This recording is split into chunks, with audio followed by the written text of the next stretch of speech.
Boy is always hungry after being babysat by grandma. His dad discovers a shocking truth. Matthew stood aside. He couldn't risk getting caught. Something wasn't quite right, and this was his only chance to get to the bottom of it. A nagging feeling tormented him, pushing him to discover the truth. Silently, he hurried to an unoccupied table, taking his seat cautiously as he prepared to unravel the mystery. But he would lose his mind as soon as he saw what was really happening.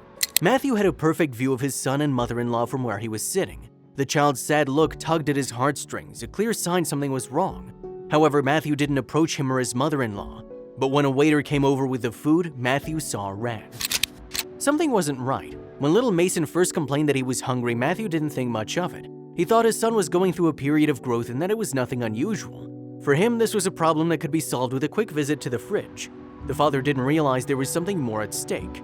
But Matthew had no reason to believe there was anything fishy at play. He believed that grandmothers were the best when it came to feeding babies. If anything, his son should have complained about being too full.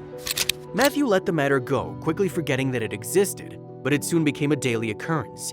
It began with some inexplicable visits to the kitchen by the child, who rarely went to the kitchen unless it was really necessary.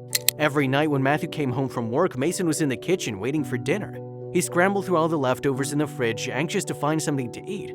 At first, it made the man laugh. He watched his son gorge himself as if he hadn't eaten in days. From a bowl of shredded turkey, slices of cornbread and cranberry sauce, to a glass full of juice, the boy devoured all the leftovers from the previous day with a wide smile.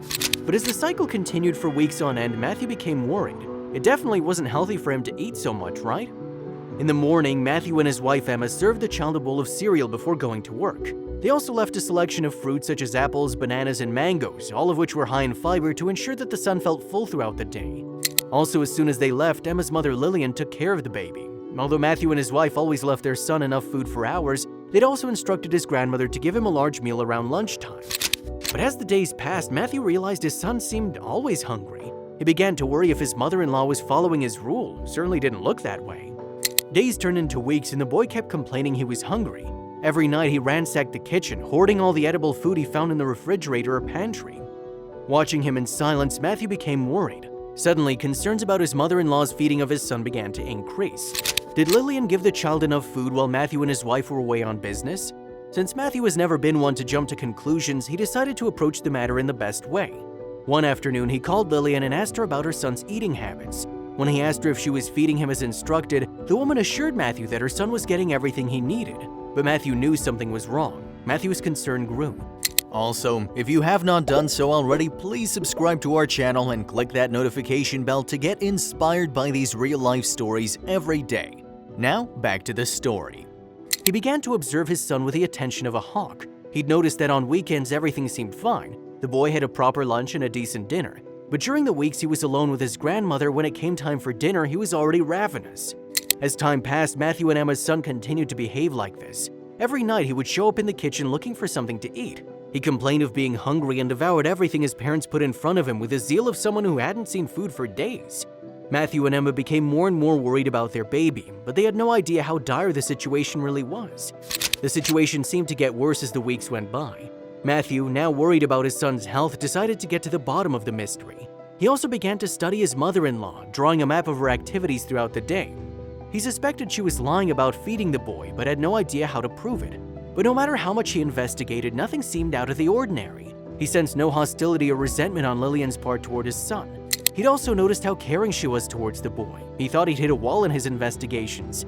But that all changed on a Tuesday afternoon when he decided to follow his mother-in-law.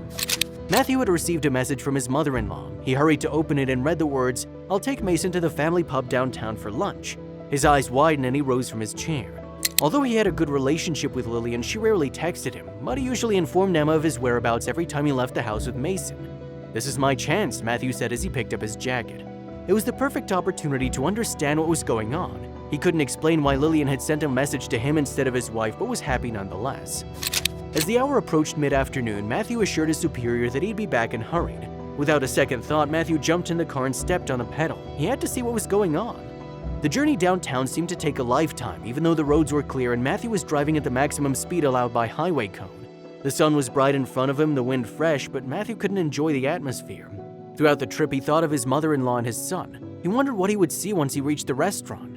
Finally, after passing through the almost non-existent lunchtime traffic, Matthew pulled up in front of the huge family pub. The name of the trattoria shone in front of him. Sweet and savory aromas greeted him as he walked away from the street. Lillian's car was in the parking lot, but he was about to stumble upon a terrible truth. Matthew, who hadn't had lunch yet, had to fend off the smells and the inviting scene. He was here on a different agenda and had to stay the course. He walked slowly into the restaurant, hesitating to show up.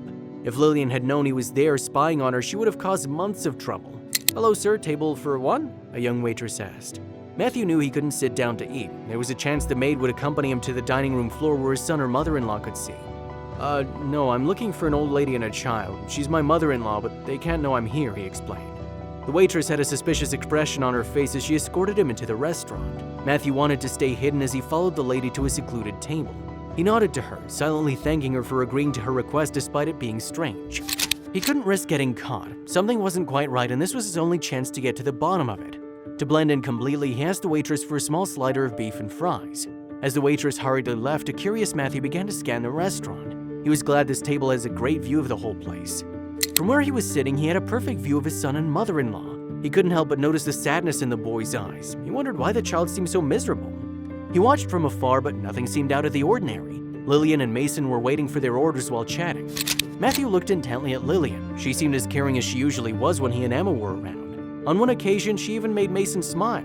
Matthew couldn't help but wonder if he'd made a mistake. But just then, as he stared at the couple, he noticed a waiter approaching their table with 2 small plates. That's when he saw red. The waitress exchanged a glance with Mason before sliding the plate close to him. Her gaze lingered on him for a few seconds, and his eyes sparkled with pity. Matthew watched wide-eyed as the waiter placed only a side salad in front of Lillian and Mason. The little boy looked extremely disappointed as he stuck his fork into his plate, bringing a piece of cucumber to his mouth. Matthew's molars collided with each other. Why on earth was his son eating such a small lunch? He needed protein and starches. He and his wife had chosen to trust Lillian, yet she was feeding their son a small plate of salad. Why'd you decide to go this route with Mason? Matthew couldn't take it anymore. He scrambled out from his chair, barely able to contain his anger. The waitress who'd taken her order was rushing back with her food, but he didn't care. He approached Lillian and Mason's table unhurt, like a grizzly hunter. Mason noticed him first, and his little face lit up when he saw his dad. Lillian was stunned to see his son-in-law. "Matthew, what are you doing here?" she asked. Matthew could barely contain his anger. "Is this your lunch?" he ranted. He'd spent weeks wondering why his son was always hungry. He never thought the reason would be so heartbreaking. "Is that what you gave him to eat? No wonder he's starving." Lillian was in shock at his words. "Starving? What do you mean he's starving?" Lillian asked. Her eyes bounced between her son-in-law and nephew. She seemed to have no idea Mason was always hungry.